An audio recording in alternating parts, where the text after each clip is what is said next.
Jeffrey, nung nangkampanya ka, ang kalaban mo, isang Gordon at saka isang Magsaysay. Roland, nung tumakbo ka, ang kalaban mo, dalawang Gordon. Wala na ba yung magic of the Magsaysays and the Gordons? Mama, tingin ko po, meron pa rin. Siguro dahil si Dick Gordon was #1 sa senador sa Olongapo. And I campaigned for him and I voted for him. Is that right? Yes. Oo. Pero yung iba ko siguro, siguro yung issue po ng dynasty, depende rin sa tao siguro na gumagawa eh.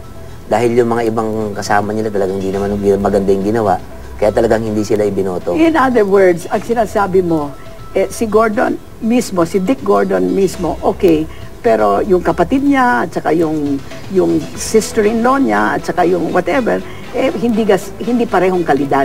Yes, ma'am. Ang sa akin, ma'am, hindi ko naman nakita yung sinasabi nila na ayaw na nila sa Gordon, ayaw nila sa Magsaysay. He did not have money. Mabuti may kasama siya na had the money. Because let's face it, sa akin if you were able to spend 630,000 pesos just for surveys, you must have spent at least 20 times that. Paano mo maibabalik yung perang yan? Actually, sa akin naman po, may business kami. Actually, may family business kami sa construction nga po. And a private po yun. Wala kaming kontrata sa government. Yes. You can afford to spend, say, 80, 90 million, which was for your campaign, and still say, I'm going to work for the people of Zambales? Yes. What about you? Ayan, meron kang 500,000 na ginastos dyan. Unang-una po, wala akong ibabalik dahil wala akong babawiin. Dahil yung 500,000 di rin sa akin galing. Saan galing yun? May mga nag-donate po, konti-konti. May utang na loob ka sa kanila. Actually, maliliit lang ho yun eh. Kung mo na hindi nga alos. Dahil pati nga yung poster namin, nakikisingit-singit lang kami. Anong gagawin mo sa PDAF nyo, Jeffrey? Ang ipinangako ko po sa taong bayan ng First District, Olongapo, Subic, Casiles, San Marcelino po, ay first yung education, free education. Okay. Pangalawa po, pinag-uusapan namin ni Mayor Roland yung aming tulong sa pangkalusugan.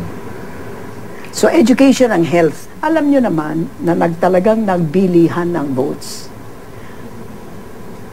Kung nagbilihan ng votes, paano nangyari na nanalo pa rin kayo? Anong ibig sabihin nun? Na yung mga botante, tinanggap ang pera, pero kayo pa ang binoto. Ganun ba yun?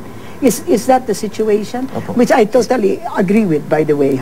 You get the money and you vote for the person you think is going to be the best person. You say that you did not vote by. Anong ginawa ninyo?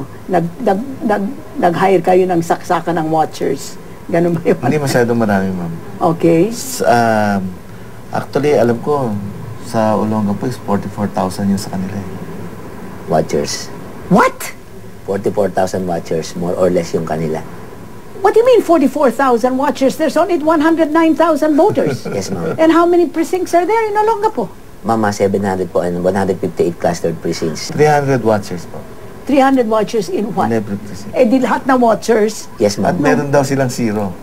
May ginawa nilang monitoring, tagabantay sa labas, meron silang guide kunyari sa pila, pero mga nila yon, mga tao nila. And what were you saying, zero?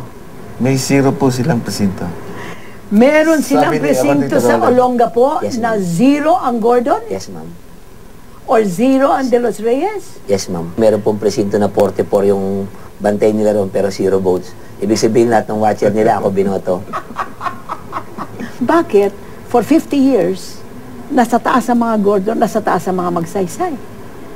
Ang sinasabi nyo ba, for 50 years, okay na okay ang ginawa nila, ngayon lang hindi?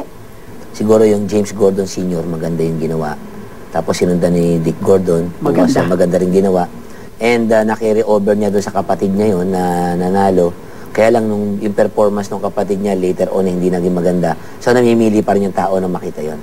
Si Dick Gordon, hindi sang-ayon sa ban ng political dynasty. Kayo ba sang-ayon? Mama ko po, hindi ako naniniwala kasi sa dynasty. Aha. Naniniwala po ako doon sa magagaling na tao. Aha. Kagaya po ng ako po kagaya po yung nasabi natin si Kong Hun. Kong Hun was a good mayor at nakita nila maganda rin yung performance ng anak niya. Siguro kung kahit na sabihin puro sila tatlong konghon, kung may gagawin masama yan, tatanggalin din ng tao. Kung talagang ayaw nila ng dynasty, pati si Dick Gordon matatalo sa Olongapo. So, even the people, kung tinitignan nila, basta maganda ang ginagawa mo, okay ka pa rin. Miski pareho ang pangalan mo. Yes, ma'am.